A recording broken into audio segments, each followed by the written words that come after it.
अस्सलाम वालेकुम, कैसे हैं आप सब। अ, कल जो है हम लोगों ने रात के खाने में ये कबाब पराठे लिए। जमानाबाद में है कबाब पराठे वाले का एक पॉइंट है, शहीद रोल पॉइंट ना, वहाँ से। और वो बेसिकली वो अपने कबाब पराठे का ठेला लगाता है, तो वहाँ से हमने ये 4 कबाब और 7 पराठे परचेज़ किए, जो कि हमें 500 में मिले। एक्चुअली संडे को हमारे घर में गैस का इशू होता है, गैस होती नहीं है। और वैसे भी आम दिनों में भी गैस का इशू होता रहता है कि दिन के टाइम हमारी गैस नहीं होती, लेकिन रात में आती है 12 बजे के बाद। तो उसके लिए या तो फिर आप रात में जाग कर खाना बनाएं। और रूटीन कुछ ऐसी है कि अगर हम रात में जाग के खाना बनाते हैं तो फिर दिन भर नींद आती है, इसलिए जो है रात को जल्दी नींद आ जाती है तो सो जाते हैं। फिर सुबह अर्ली मॉर्निंग उठ जाते हैं हम लोग और नमाज़ वगैरह पढ़ते हैं फजर की। बाकी जो भी दिन में जितनी भी नमाज़ हैं वो सब पढ़नी होती हैं, इसलिए रात में जागने की हिम्मत नहीं होती। आपको पता है जो जो लोग यहाँ पे कुरंगी की तरफ, कुरंगी साइड्स पे रहते हैं, उन्हें पता होगा कि उनके भी इलाकों में गैस का इशू होता होगा। ये देखें, सुबह के 5:45 हो रहे थे जब मेरी आँख खुली है, तो मुझे पता था कि अभी अज़ान नहीं हुई है, अभी अज़ान में टाइम है। तो फिर तहज्जुद के लिए मैंने कहा चलें तहज्जुद पढ़ लेंगे थोड़ी, ये है कि तहज्जुद मिल जाएगी। आँख जल्दी खुल गई थी, फिर उसके बाद फजर की अदायगी करेंगे। तो हम लोग जो है उठे और बाहर ऐसा कोई सन्नाटा हो रहा था, गुप अंधेरा हो रहा था, कोई भी नज़र नहीं आ रहा था। हाँ, सिर्फ कुत्तों के भौंकने की आवाज़ें आ रही थी और बिल्कुल गहरा सन्नाटा दूर दूर तक। वैसे भी पिछले 2 दिन से कराची में दोबारा से ठंड होनी शुरू हो चुकी है। रात में ठंड होती है, दिन में थोड़ी गर्मी हो जाती है। फिर मैंने थोड़ा सा माइंड को फ्रेश करने के लिए चाय के लिए, एक कप चाय के लिए सोचा चाय बनाऊँ, लेकिन वो चाय मैंने क्या पीनी थी, सारी चाय जो है मेरी गिर गई। और फिर थोड़ी सी बची हुई थी तो मैंने दोबारा से दूध पकने के लिए रखा और जो बची हुई चाय थी वो निकाली और फिर स्टफ़ को नीट एंड क्लीन किया, ताकि प्रॉपर तरीके से जो है बाकी के काम जो है तरीके से हो जाएं। फजर की नमाज़ में अभी काफ़ी टाइम था ना, 6:10 पर फजर की अज़ान होती है, तो 6 बज रहे थे। ये देखें आप लोग, 6 बजे का टाइम है, अभी अज़ान भी नहीं हुई है।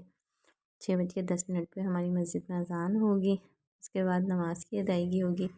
और आज मैंने कल रात में सोच लिया था कि मैंने खाना क्या खाना है, पर बाहर से बड़ी शोर की आवाज़ें आ रही थी, तो मैं बालकनी पर गई। मैंने देखा देखूँ किस चीज़ का शोर है, तो वहाँ मुझे नीचे एक ना कोई बड़ा सा ट्रक नज़र आ रहा था। और अज़ान अभी हुई नहीं थी, 10 मिनट थी अज़ान में, तो बस ये ट्रक नज़र आ रहा था जो अंधेरे में जा रहा था और कुछ नज़र नहीं आ रहा था। फिर इसके थोड़ी देर के बाद जो है सलाम हुआ, 6:10 पे अज़ान हो गई। फिर हमने नमाज़ अदा करनी थी और आज डिसाइड किया हुआ था कि जनाब आज नाश्ते में हमने पुलाव या बिरयानी खानी है।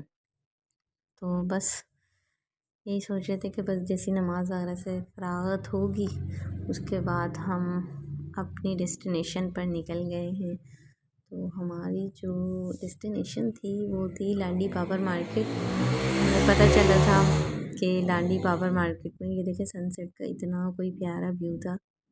7 बज रहे थे इस टाइम। हाँ, बहुत प्यारा व्यू था।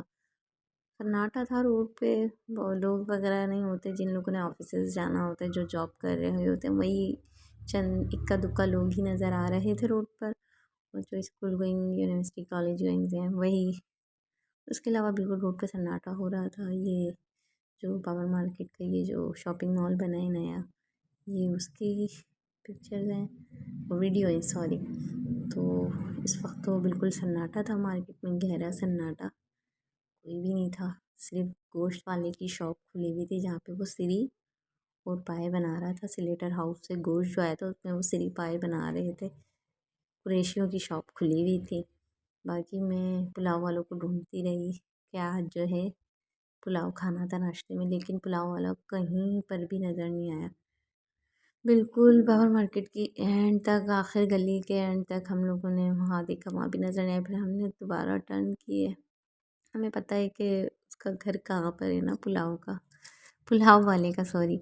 तो हमने सोचा कि आज पुलाव वाले के घर जाकर उससे पुलाव परचेज़ कर लेंगे हम लोग ना। तो फिर हम वहाँ से मुड़े हैं। फिर ये देखें, रॉन्ग साइड, हाँ हम रॉन्ग साइड जा रहे थे, तो ट्रैफिक नहीं था इसलिए रॉन्ग साइड चूज़ कर लिया था, ताकि इजीली जो है इन शॉर्ट हम अपनी मंजिल तक पहुंच जाएं और पुलाव जो है पुलाव मिल जाए हमें। ये सामने मेडिकेम चुरंगी वगैरह है और ये बेकरी है, ब्राइट ब्राइट बेकरी थी, काफ़ी दूर थी। ये मेडिकेम चुरंगी से यहाँ से टर्न होके यहाँ पर ये वाला जो रोड है ये सीधे जा रहे हैं। यूनियन कौंसिल का ऑफिस है, उसके बराबर वाली गली में जो है वो पुलाव वाले का जो घर है वो उसके यूनियन कौंसिल वाले के साथ ही है ना।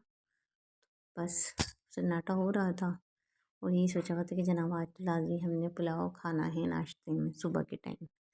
वैसे बिरयानी भी मुझे बहुत पसंद है नाश्ते में। तो हम लोग जो है उनके घर की तरफ गए, क्योंकि उस पुलाव वाले का ठेला ही नज़र नहीं आया। हम लोग तो भाई ठेले से ही ले लेते हैं और उसके अलावा साकिब से भी लेते हैं, और बाकी का बाहर जाना होता है कुरंगी से तो वहाँ से भी ले लेते हैं फूड। बहरहाल हम आहिस्ता आहिस्ता ऐसे ही ये जो है इनके पुलाव वालों के घर के पास आई। ये रहा पुलाव वाले का ठेला। फिर हमने गेट नॉक किया, आवाज़ भी दी। फिर अंदर से किसी लेडीज़ की आवाज़ आई थी कि नहीं आज पुलाव नहीं लगा हुआ। वीडियो पसंद आई तो वीडियो को लाइक करें, चैनल को सब्सक्राइब करें। Thanks for watching. अल्लाह हाफिज़।